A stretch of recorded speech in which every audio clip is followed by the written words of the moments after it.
Welcome to episode 18 of the World Cup show. And as you can see, I've got my big ass forehead on show. And oh my goodness, let the forehead jokes get on. So the best one I will pin in the comment section. So let's have at it. What jokes can you make about this massive forehead?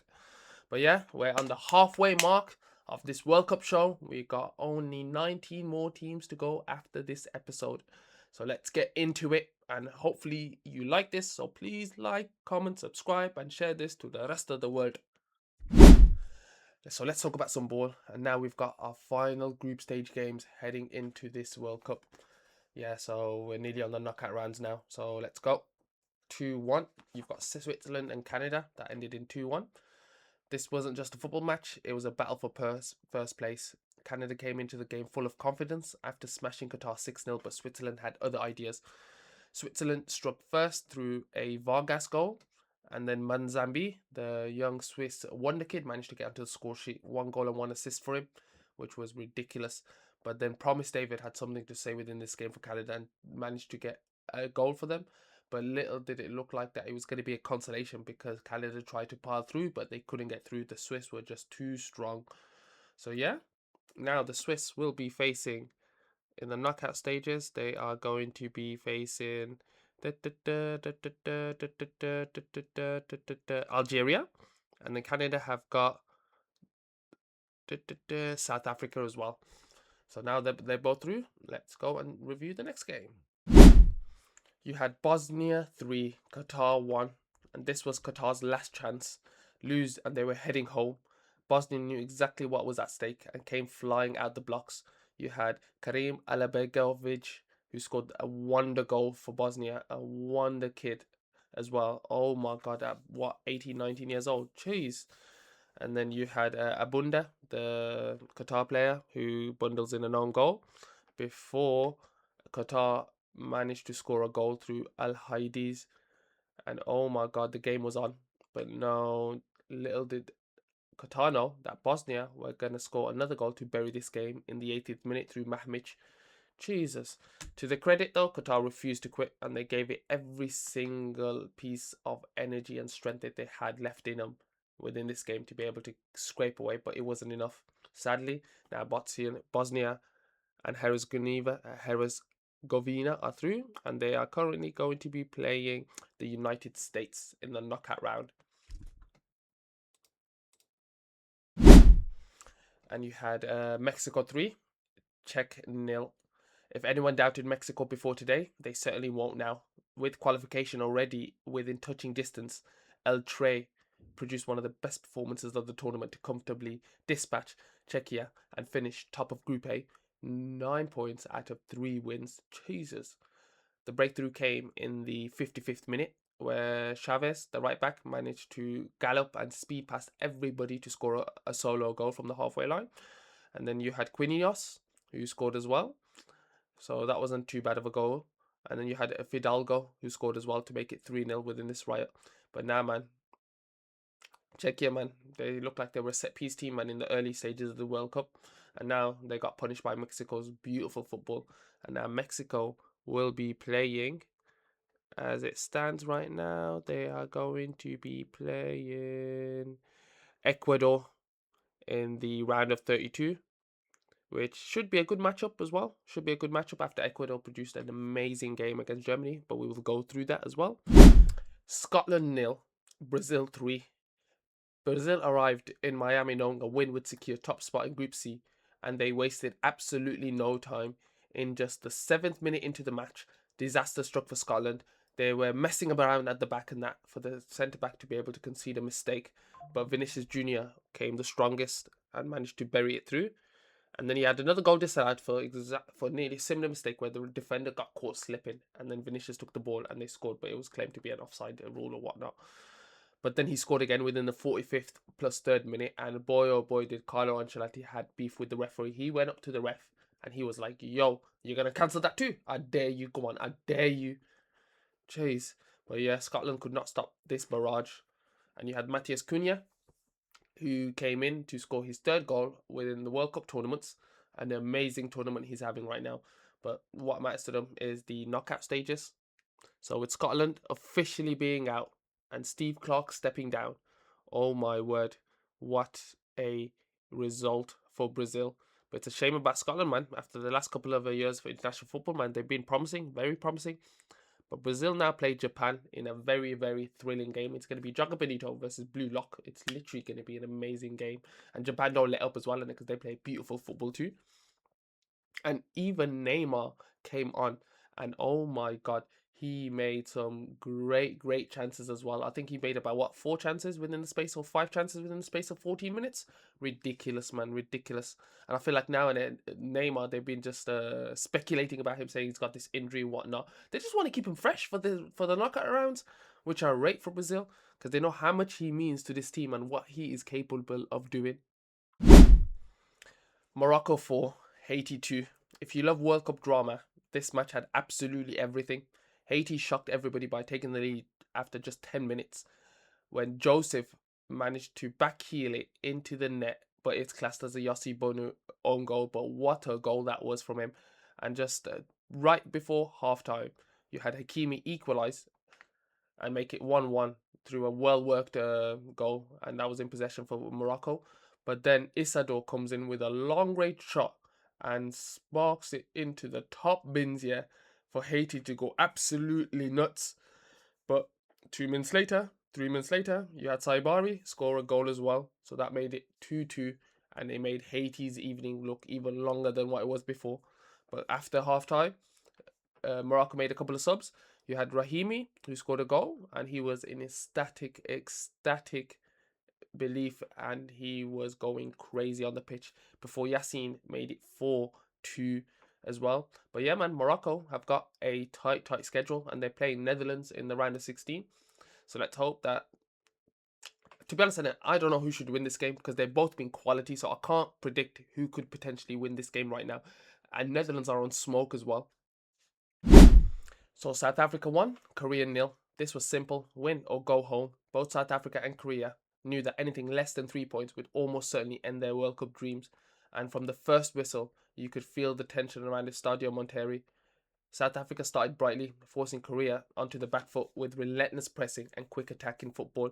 But the breakthrough happened in the 63rd minute from Maseko, who scores an amazing goal. But yeah, man, South Korea were flat. They didn't offer anything. They had majority of the ball. They had some good chances, but they just weren't clinical enough.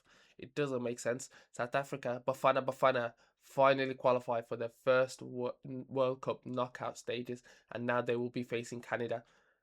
Oh my lord, Bafana, you can be excited and happy, and as well as be inspirational. You have made it onto the world stage, and this has been long coming. After you had the Shabalala moment in 2010 in it, and you got knocked out of the group stages, now you're here in the round of 32. Curacao nil, Ivory Coast 2. Ivory Coast knew exactly what was required, win and book a place in the knockout rounds. Despite Curaçao's spirited performances throughout the tournament, the African Giants showed their class when it mattered most. After dominating possession early on, they made the breakthrough within the 7th minute through Nicolas Pepe. And oh my word, what a tournament he is having, because he scored in the 64th minute as well. Oh, top bins curler.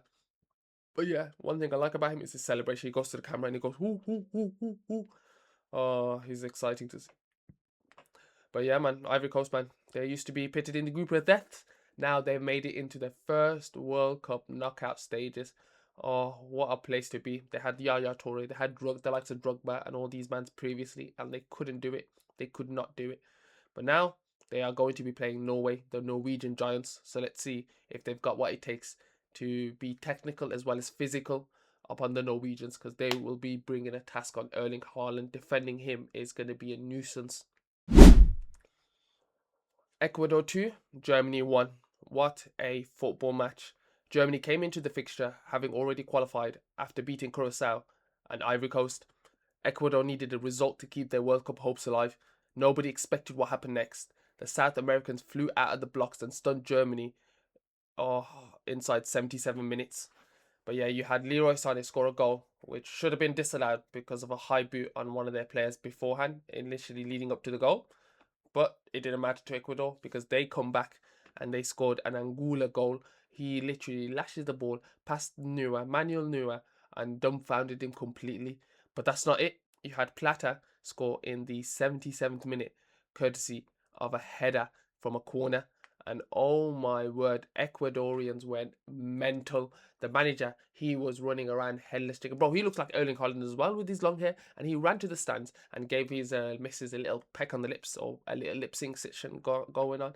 And yeah, man, Ecuador, man, they finally got it out the bag, man, because they couldn't get the result against Curacao and they couldn't get the result against Ivory Coast. But they picked Germany to dismantle, knowing Germany was going to probably play their weaker side as well. But yeah, man, let's not take away a great football match and a great comeback, because it was relentless pressing, relentless running, and relentless energy from Ecuador. You had Japan 1, Sweden 1. This wasn't just a football match, it was a battle for the place in the knockout rounds. Japan knew a draw would be enough to finish second in the group, while Sweden needed a positive result to keep their hopes alive. The tension inside Dallas Stadium was obvious from the opening whistle. The first half was a cagey affair, with both sides cancelling each other out. Sweden thought they had edged in the front midway through the half, but their system flag was quickly raised for offside. After the break, Japan found their breakthrough. In the 56th minute, you had Daisen Maeda burst into the penalty area and calmly slot the ball beyond the Swedish goalkeeper, sending Japanese fans into celebrations. But Sweden responded almost immediately. Just 6 minutes later, in the 62nd minute, Anthony Elanga fired home the equaliser after a brilliant counter-attack to make it 1-1. And boy, did he channel his inner fucking Iron Robin, because my man picked it up on the left-hand side, did what Iron Robin does, cut in, and he lashes it with his left boot. The closing stages was also packed with drama. Sweden threw everyone forward searching for the winner they desperately needed, but Japan defended brilliantly. The biggest blow for Sweden came into the late game when defender Isaac Hean suffered a serious hamstring injury that ruled him out the remainder of the tournament.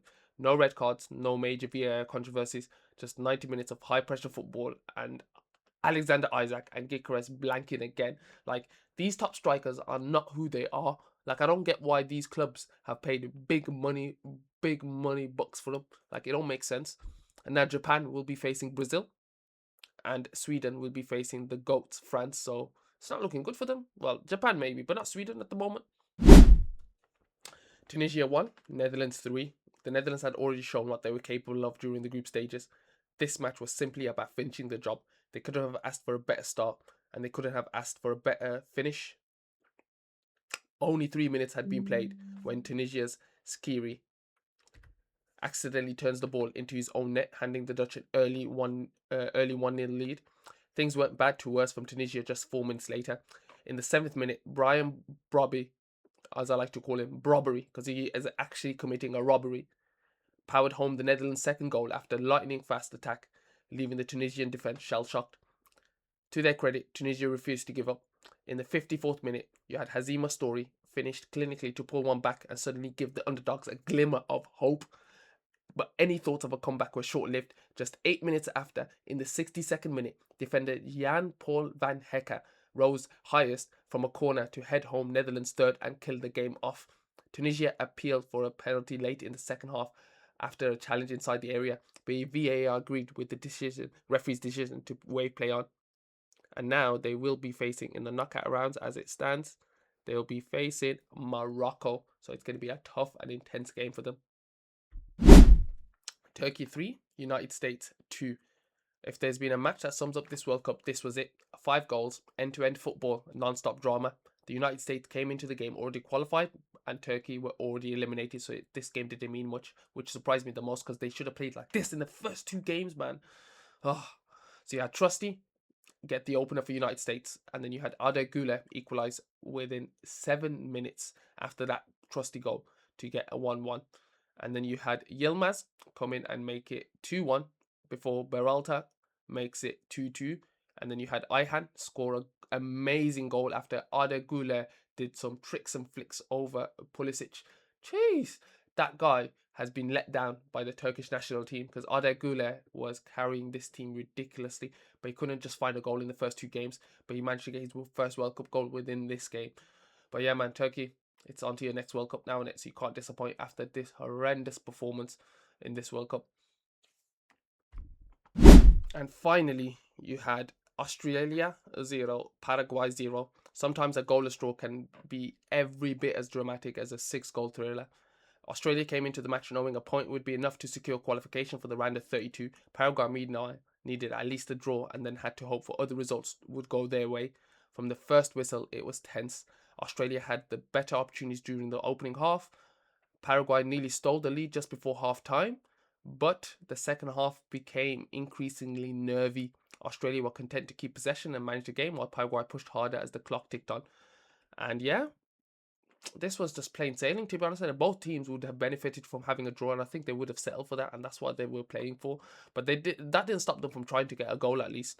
And now, as it stands, let's have a look. So you've got Paraguay playing Germany, and you've got Australia playing Egypt in the round of 32. So that should be exciting as well going forward. Let's get this wheel spinning. We've got 20 teams left now. So let's have a look and see who we are going to be. There's a 1 in 20 chance, and you can do math. We have Brazil. Ooh, let us go. And now let's see what game mode we're going to be playing with. Spin that wheel. And it's rivals for a third time in a row. Oh my god, this is going to be sweaty as hell, man. At this time of day as well. So let's see how many games we are going to be playing with when it comes to our rival game. Let's have at it and spin the wheel. No 6-7, no 6-7, no 6-7, no 6-7, no 6-7, no 6-7. 3, easily 3. Ooh, we can work with that. We can work with that. We can work with that. So now let's start going through our Brazil national team. So in goals, none other than Edison.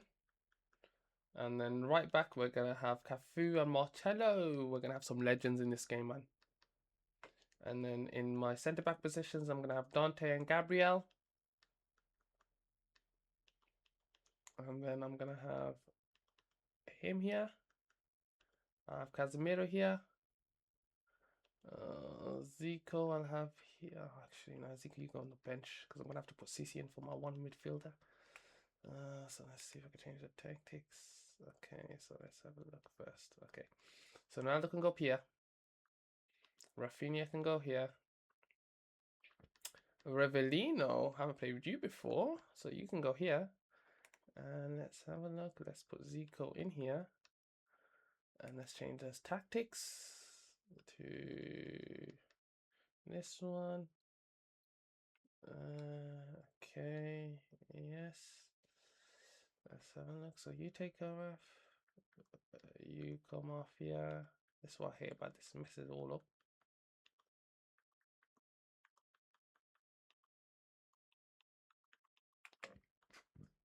Because we need CC in here as well. I forgot. We need that one female player. Because there are female players inside Brazil. So Paqueta. Casemiro. CC, do you love me? And you riding? Say you never ever leave them beside you. That I want you. And I need you. Are you down for your own love, baby? Do you love me? Are you riding? I say you never ever leave, ever showed me. Okay, so that's it. That's the team done. Now let's get into our substitutions and we'll get back into our checklist. And voila, here's the team done and done out here. So now let's go through our checklist and see if we satisfy every single criteria for us to be able to move on. So you've got a minimum of 5 players from the starting lineup in the actual squad. So we've got 1, 2, 3, 4, 5. Minimum of 2 evolutions. We've got 1, 2. Minimum 1 female player, CC. Minimum 1 Path to Glory player, we got him. And 700k to a milli. He costs about 125. 3. He costs about 100. 3. And the rest is just untradeable. So yeah, let's get into it. So let's go into our first game with this Brazilian super team. Oh my goodness. Legends everywhere. Current players everywhere. This is Jugger Benito galore. Let's have at it.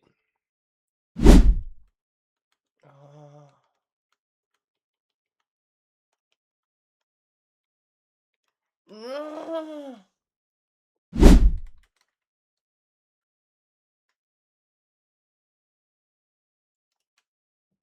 Go on! Fat Ronaldo is in the building.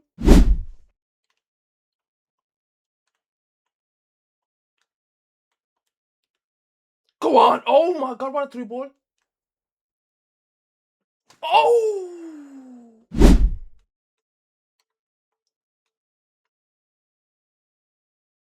What the hell? After all this broad, and I'm losing this.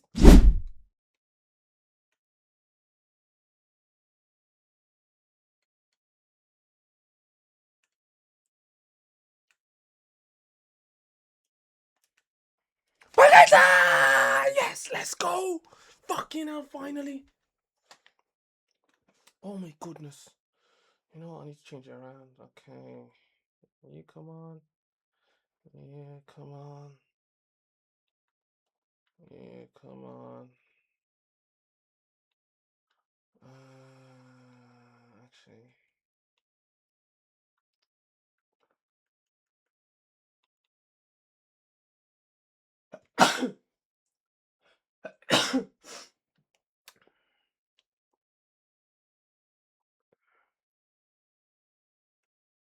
Actually, no, I can't do that.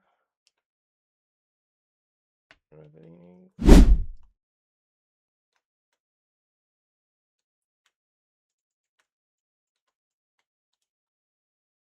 Go on. Last ditch attack.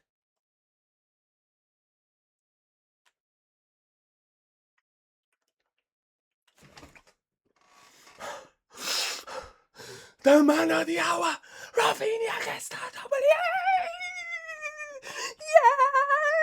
Gets in. Oh my goodness. Turn and a boom. Space in the box. I want you to defend with our lives. We need to defend with our lives. Oh my god, another goal.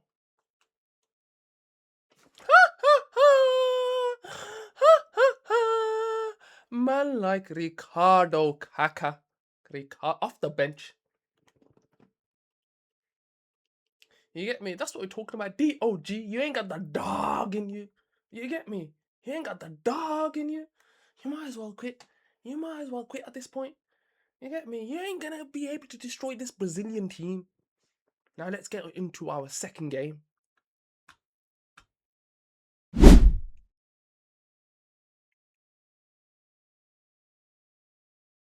Oh, the Dutch versus Brazil.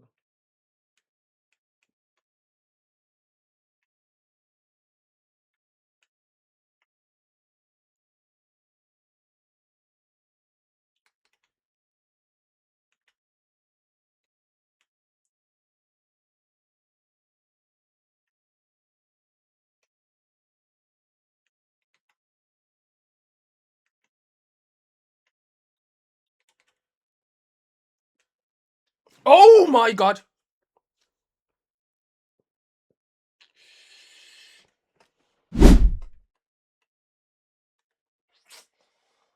Oh. Okay. KG first half, man. Had loads of chances to make it 3-4-5-0, man. But I didn't. But yeah, let's talk about some facts to do with the Brazil national team. So let's have a look. So Brazil are the only nation to qualify for every single FIFA World Cup tournament in history. They've won the World Cup 5 times: 1958, 1962, 1970, 1994, and 2002. No country has won more. Brazil's 1970 side is widely considered one of the greatest teams ever assembled, with the likes of Pele, Garrincha, and all them, man. The legendary Pele remains the youngest player to score in World Cup final, doing so at just 17 years old in 1958. Brazil won back-to-back World Cups in 1958 and 1962. Ronaldo Nazario finished his World Cup career with 15 goals, a tournament record at the time. Brazil won the 2002 World Cup with iconic attacking trio of Ronaldo, Rivaldo, and Ronaldinho. They reached 3 consecutive World Cup finals from 1994 to 2002. The Seleção has played more World Cup matches than any other nation, and Brazil's famous yellow jersey wasn't always yellow. Before 1954, they actually wore white kits. Jeez, some good facts there, you know.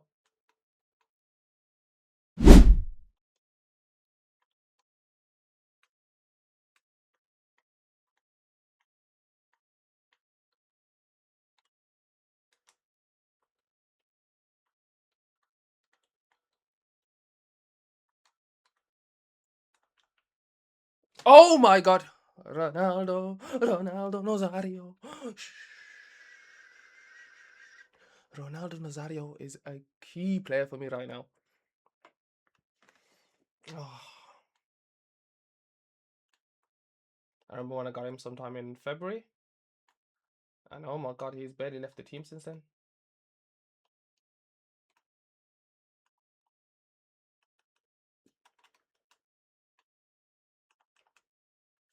Quick, quick, quick, quick, quick, quick, quick, quick, quick. This could be a battering. This could be a full-on battering. We haven't seen a battering on this channel in a very long time. Let's hopefully make it to 10.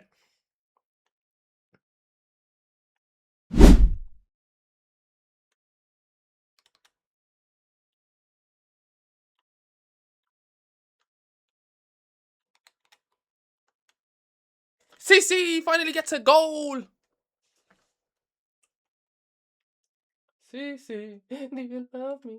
Are you riding? Say you never ever leave him beside me. And I want you, and I need you. I need out for you, oh, baby. You love me.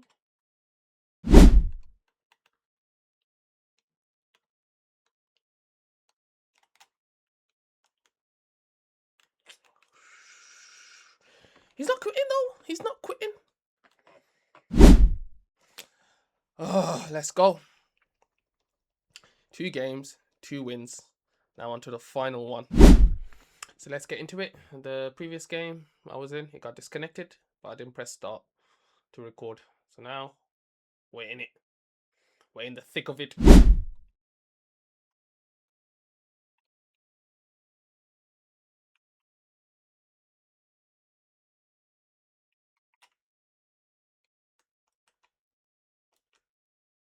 Oh my God. What a goal. What a goal. Paqueta, you are incredible.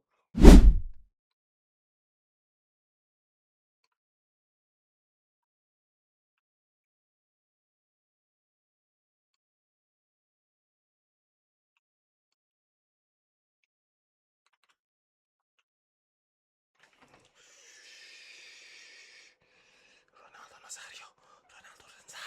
Ronaldo Nazario.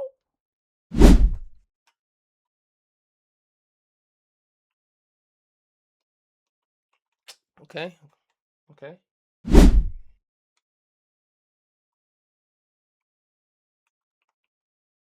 CC. He ain't getting stopped. He ain't getting stopped.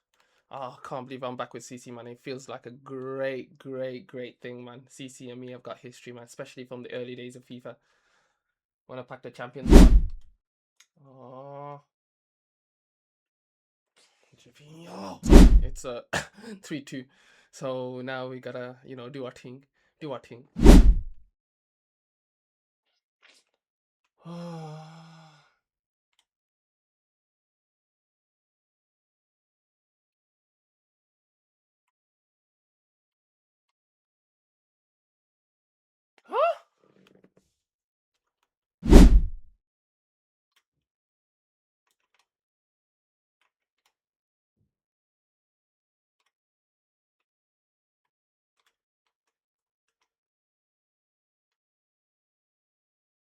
No offside. Yeah, this is done out here, fam. Fuck's sakes, man.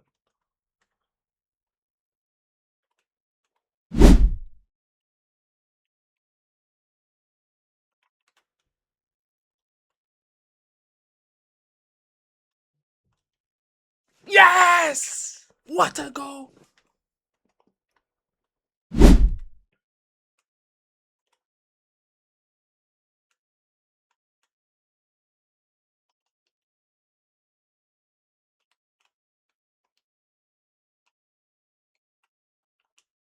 Yes!